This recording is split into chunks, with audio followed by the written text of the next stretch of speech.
as we are counting down the days leading towards AEW's pay-per-view event Revolution, which will host Sting's final match in professional wrestling. We have a beautiful perspective from his tag team partner Darby Allin in the Players Tribune, dedicated towards the icon Sting. I have no idea who came up with the saying, "Don't meet your heroes," but they've probably spent time in the wrestling business. For whatever reason, this business has a way of bringing out the worst in certain people, especially on their way out. When some wrestlers get to the end, that's when you see a lot of the bitterness and selfishness and all around just pieces of shit behavior. And really, those guys are a product of an environment.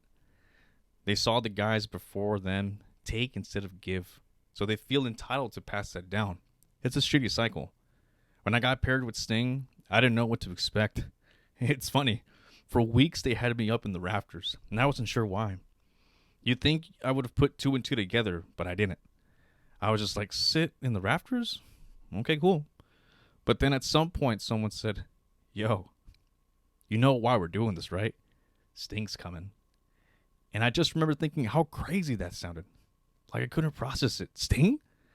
And in the first show back? He's going to have a stare down with me? What the fuck? An hour before the show, Cody pulled me aside. He was like, "All right, Sting's here. I want you to meet him before you go out there." Then he walked me over to Sting's trailer. It happened so fast. I barely had the time to remember how nervous I was. But there was nothing to be nervous about. We started talking through the segment, and it was actually wild. There was no ego from him. No big timing. No, this is how it's going to happen, kid. None of that. If anything, it was the other way around.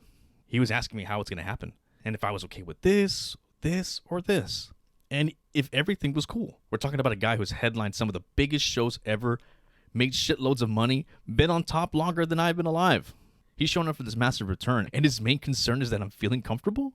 A 27-year-old nobody who he's probably thinking jacked half-less look. I was just like, what is happening? This is insane. How is Sting so nice? That was December of 2020, the start of an amazing ride. And now that ride's almost over, I can tell you for sure, Sting is that dude.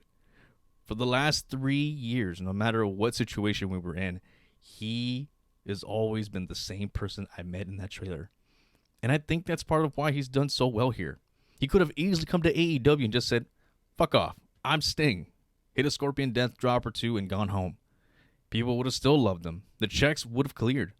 Seriously, Sting had nothing to prove to fucking anyone.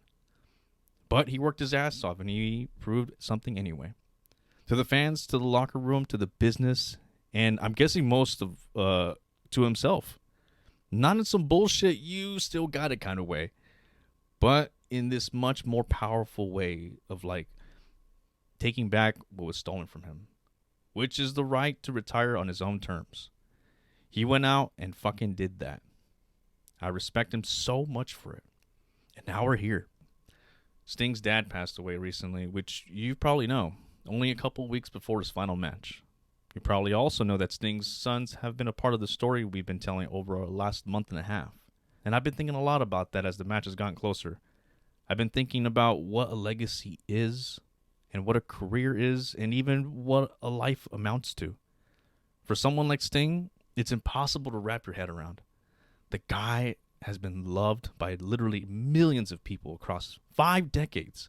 He's wrestled Ric Flair, who was born in 1949, and Nick Wayne, who was born in 2005. There's this hugeness to this that's so insane. But what's special about Sting, I think, is how he hasn't let the hugeness define him. Moment to moment, person to person. He's just lived his life, decided what's important to him, and cared. He's cared about what is meant to be a man of faith, and his father's son, and his kid's father, and a coworker to each wrestler he's worked with, and the icon to each fan who has bought a ticket to a show.